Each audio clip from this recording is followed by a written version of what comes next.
people who are no longer bound by NDAs, what are some surprising secrets that you can expose? You/deleted responded. In a tech support role, one manager used to boast his team's average call times were the lowest in the company. While average call times were in the 12 to 17-minute range, his team was constantly under 10 minutes. His team was awarded multiple times and his strategy was adopted company-wide to all customer service and technical support teams, including our internal IT teams. That strategy was under a strict NDA, as we did not want to allow competitors to emulate it. When our call center would go bid on contracts, it became an awesome metric. Our customer satisfaction scores are on par, but we have call times 20 to 30% lower than our competitors.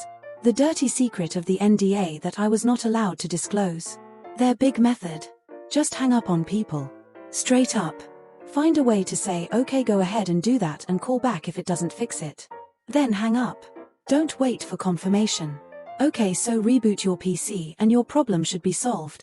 Thanks for calling, click. Eventually they came out with more useful metrics that tracked things like first call resolution, which absolutely shredded this company, and they went out of business a year or two later.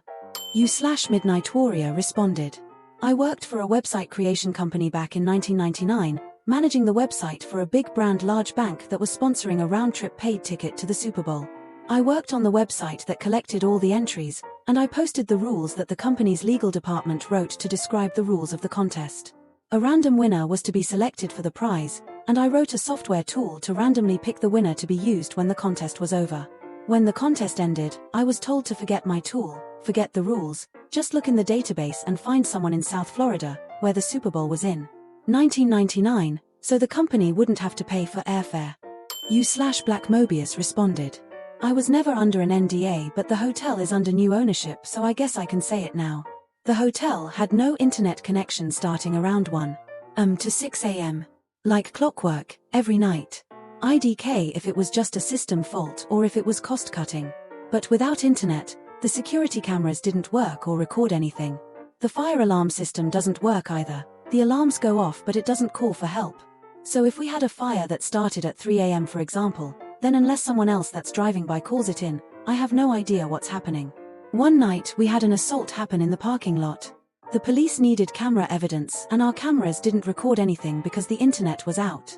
So that was fun explaining to the detectives. You/Tamamothchuck responded. At my old job, Pam helped me reallocate my clients' ad scheduling so I can invoice out a little extra for the last month of December 2014, helping me hit my yearly budget.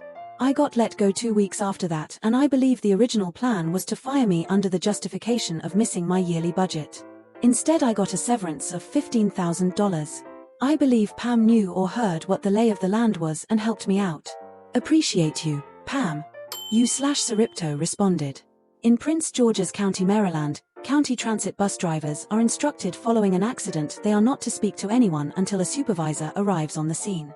An approved method for not talking, especially to other drivers involved, is to feign injury. There's actually money allotted to pay the fines related to wasting 911 and emergency resources, because analysts determined it was cheaper than costs associated with drivers accidentally admitting fault. There's also an entire audit and analysis team related to accidents because of the sheer volume of people who falsely claim to be on a bus during an accident. Edit. What an incredible response. To clarify the current PG County, the bus transit system is run by a company called RATP. They were hired during COVID, which was after L left the state. The company running the buses until 2020 was called Veolia. You/Fornico responded. I once got hurt at work, a concussion specifically, on camera. I have a history with concussion-like symptoms. I was 99% sure I hit my head, but I lost all memory of the accident. I ended up missing a few weeks of work due to the severity. I wasn't 100% sure if I had some sort of mental breakdown, so asked to see the video so that I could confirm my injury. They flat-out refused to let me see the video and told me there was no evidence that I hit my head. I offered to sign away any rights to sue, and I wasn't even asking them for hospital bills or paid time off.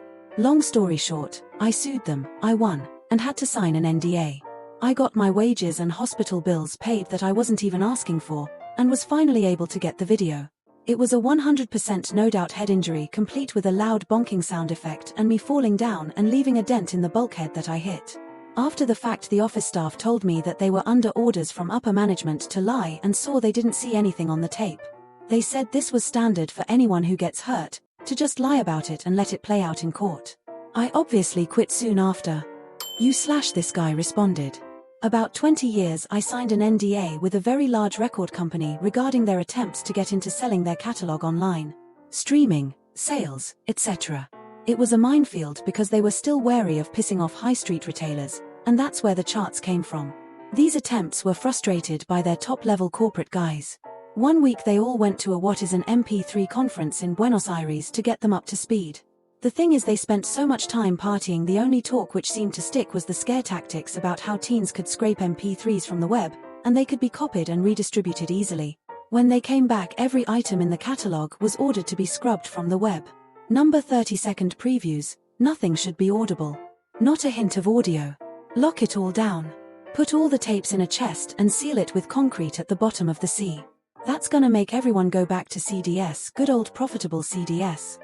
Baradona responded. Manipulation of data to give false impressions of reliability was something I saw quite blatantly utilized with little repercussions. My company was struggling to meet on-time delivery schedules and for numerous years was as embarrassingly low as 40%. A new manager comes in and within months we are now boasting an on-time delivery rate on a brilliant 95%. Turns out all he did was change what constituted an on-time delivery. Each time we knew a product would be late, would notify the customer of the delay and ask them to confirm they still wanted the order. If they still wanted the product, the on-time delivery would be recorded against the new expected date as opposed to the original promised date. Company literature was being sent out boasting of our 95% on-time delivery, now amongst the highest in the industry, when in fact we were by that point meeting less than 30% of initial delivery schedule targets. It was so simple that I'm sure numerous companies are getting away with such underhand tricks. Lebratnik responded. Worked in technical customer support for a IT hardware company. We were sold a bad batch of chips from a supplier. The chips caused random watchdog resets which would cause random crashes, reboots. The company got a settlement due to it to remediate it, but the MBA legal types deemed it too expensive to fix what was already in the field, so they fixed it in support. We had very strict talking points when our customers would report this issue. Everyone in the support team knew what the issue was and had each worked several cases of it. But our script made us act stupid, like it was a unique case that had never happened before. It is kind of hard to do that when you have replaced multiple units for the same customer in several weeks, but if you diverted from the talking points you got cancelled by management.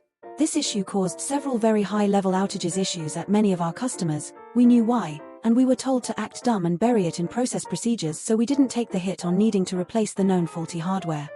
Hellhound28 responded. I briefly worked at a university in South Florida in the late 90s and early noughties. I was chosen to be on an academic integrity team, basically reviewing claims of plagiarism and cheating and deciding between the 5 of us whether it is valid or not. We were made to sign NDAs when we accepted the invite to be a part of the team. There were 3 instances where an employee that was taking classes there clearly cheated, and the issue was brought to our attention. Those 3 times, the cheating was blatant. All 3 times, we were told to let it go, as it would look bad for the university to have it get out. I'm not sure if this is common for other universities, but at the time, I was under the impression that it was common practice everywhere. It was ultimately one of the main reasons I ended up quitting. I was and still am disgusted by it. I did not expect this one to blow up the way it did. Just wanted to say that I am loving and cringing at your stories. The seediness is astonishing. Batfancy321 Go responded. Walmart corporate office puts a screensaver on all their workers' computers with a message urging them to donate to an emergency fund for their foot or near FT warehouse and retail workers. Instead of giving them healthcare or PTO. Walmart retail ND warehouse workers are kept just below foot so they can't get benefits, and the vast majority receive government benefits. Your taxes are subsidizing millions in benefits for the richest company in America, so the richest CEO in America is richer. Everything in the second paragraph of this post is public knowledge. U/P3PP3RJ6CK responded. The lady who owns Columbia Sportswear neglects her animals to the point of death. And then she just buys more. I was supposed to be a caretaker for them, but there weren't even basic med supplies like Bute and Swat or vet wrap. She wouldn't call the vet for almost anything. 2 goats died of malnutrition, another its entire hoof fell off, 12 chickens died, 2 mini donkeys died, the guinea pig was kept alone in a hamster cage, and she kept her late husband's dog Monty locked in a dog run. Her dogs were permitted out but not Monty, even on leash. Initially he was allowed out and I got with him great shape taking walks every day. But one day she stopped allowing even that. I quit when she started talking about getting 30+ sheep and pigs. It was a miserable place, her mansion. I only worked there a year and brought in my own supplies to treat what I could, but it'll always break my heart I couldn't do more. I called animal control multiple times and they never helped, even with the goats who looked like walking skeletons. Rich people can do whatever they want to living things. You/Sovermind responded. I worked for a company that oversees and enforces self-regulation for one of the power grids in the United States. My job was to help secure it against cyber attacks and to help write the regulations that enforce those protections. I had panic attacks on Sunday nights because I knew at work the next morning we'd go over the list of everything not compliant and the lawyers would argue they were, and nothing would get done. Many times the lawyers would tell me that I wasn't interpreting what was written correctly.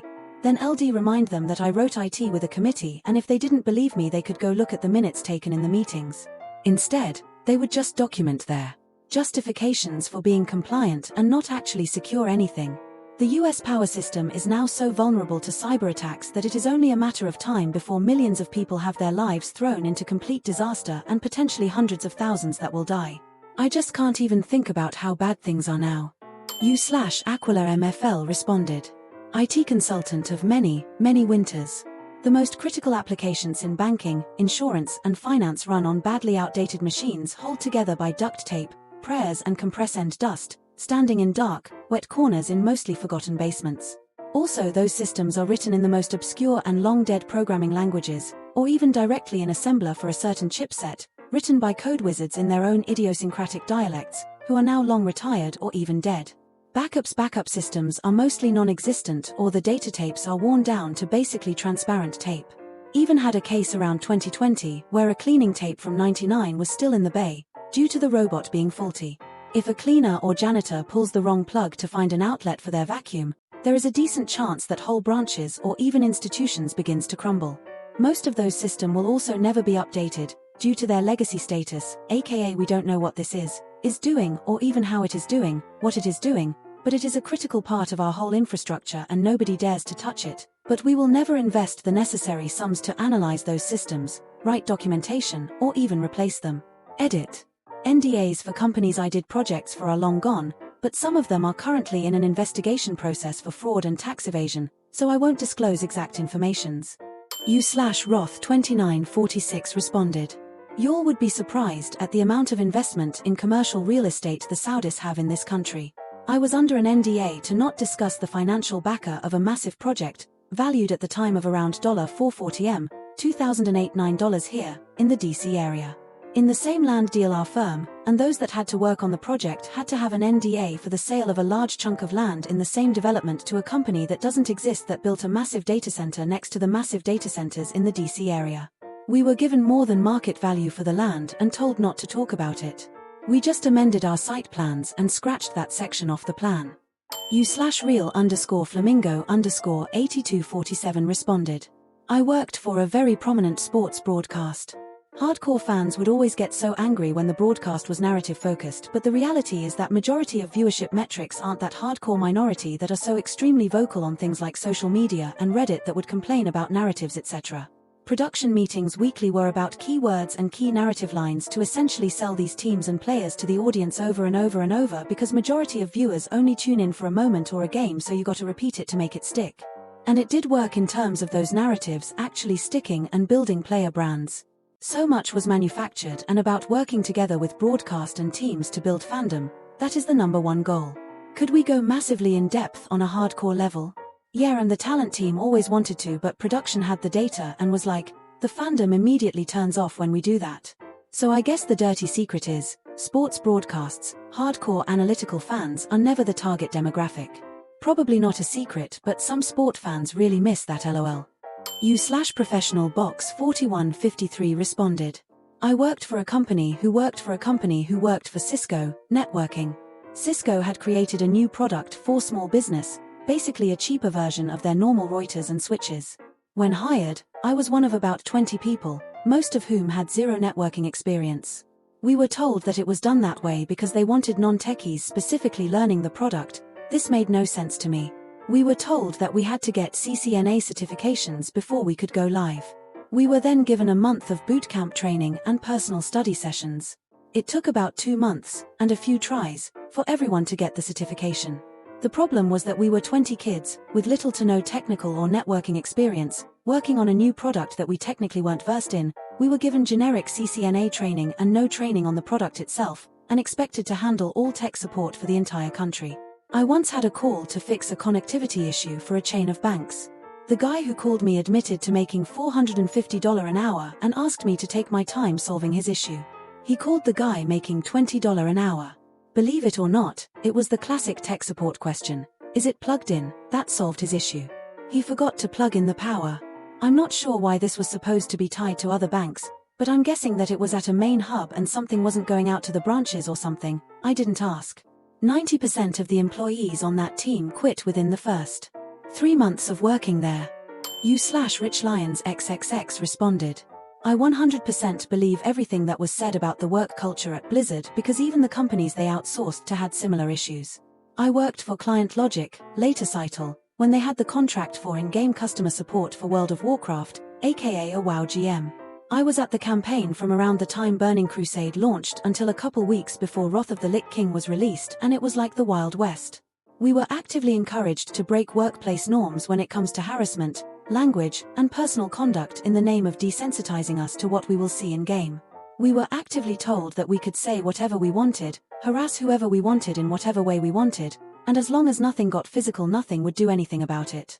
I was at that campaign from late December 2006 until October of 2008, and I saw more harassment there than all the rest of my life combined, and again we were the outsourced branch of their customer support. I couldn't imagine how bad it must have gotten at Blizzard headquarters where there was no outside influence trying to temper how people were acting.